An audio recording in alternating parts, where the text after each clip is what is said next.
sur la question de Justin Nani tout à l'heure, parce que pendant toute cette campagne électorale, dans les villes et les villages où on est passé, on a remarqué quand même que la plupart des Togolais ne croient plus aux élections nationales. Et beaucoup vous le disent. Ils n'arrêtent pas de vous dire, on ne fait que voter, on a toujours les mêmes résultats, on ne fait que voter, on n'a rien, on n'a aucun changement. Qu'est-ce qui nous garantit que cette fois-ci, ça sera autrement?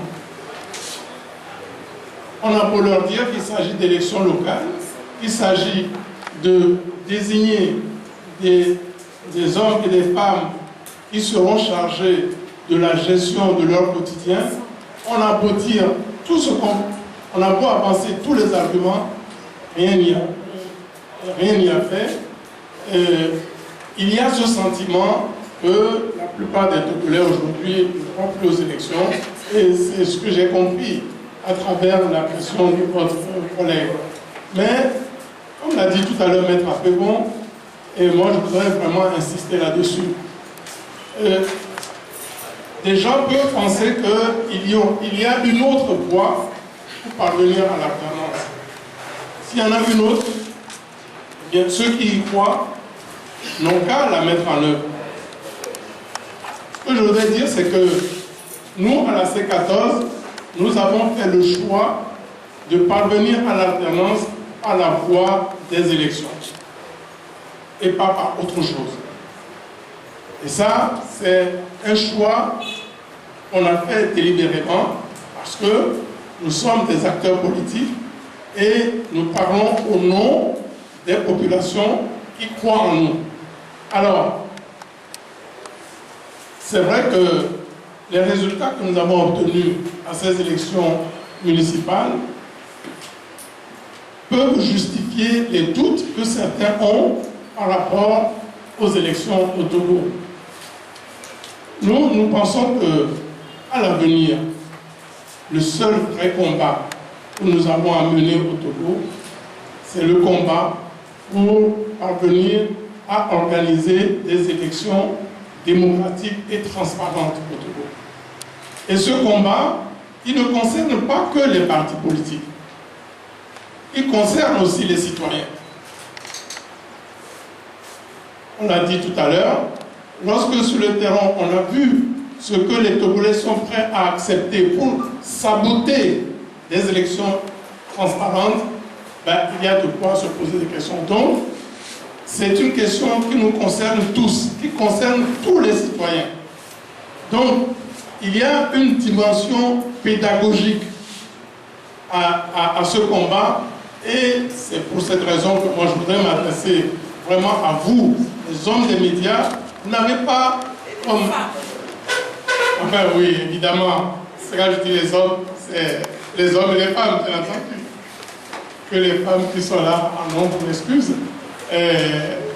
Alors, donc, je voudrais m'adresser à vous, les hommes et les femmes des médias, parce que votre rôle n'est pas seulement d'informer, mais vous avez aussi un travail de pédagogie à faire, un travail d'analyse, un travail d'explication. Aidez-nous à former les Togolais. Aidez-nous à expliquer aux Togolais que le combat pour la démocratie, eh bien, c'est un combat, bien sûr, qui est long, mais c'est un combat qui nécessite la contribution de tous les citoyens. Alors maintenant, il y a une autre dimension à ce combat, qui est la dimension politique. Alors, la plupart de nos collègues en ont parlé tout à l'heure. Est-ce que ce combat, aujourd'hui, est encore un combat qui concerne nos partis politiques? Nous nous considérons à la C14, il y a longtemps que nous l'avons compris, c'est que ce combat dépasse la dimension de nos partis politiques. C'est ensemble que nous devons gagner ce combat. Et sur le terrain, les Togolais nous l'ont dit pendant cette campagne électorale. Et l'analyse des résultats, ce qui ressort de l'analyse des résultats, c'est d'abord ça. Les Togolais en ont assez de nos divisions. Les Togolais en ont assez des crocs en jambes que nous posons nous-mêmes au sein de l'opposition. Donc, il y aurait une troisième dimension qui concerne l'organisation. C'est vrai qu'il y a eu des fraudes. Bon, c'est vrai. Le parti au pouvoir a toujours fait des fraudes, a toujours gagné des élections par la fraude. Est-ce que le dire est une chose? Maintenant, nous devons nous organiser pour faire en sorte à mettre en défaut le régime lors des prochains scrutins. Il y a des fraudes, on a vu. Il faut que nous fassions des propositions concrètes. Il faut surtout que nous nous organisions. Or, on a vu sur le terrain que malgré la présence des délégués, malgré tout ce qu'on a mis en place, eh bien, on n'a pas réussi à contenir ces fraudes. Donc, ça veut dire qu'il y a un travail, un gros travail à faire au niveau de nos partis. Il y a un gros travail à faire au niveau des forces démocratiques en termes d'organisation pour pouvoir lutter contre la fraude dans les élections. Mais ce combat, nous devons le faire.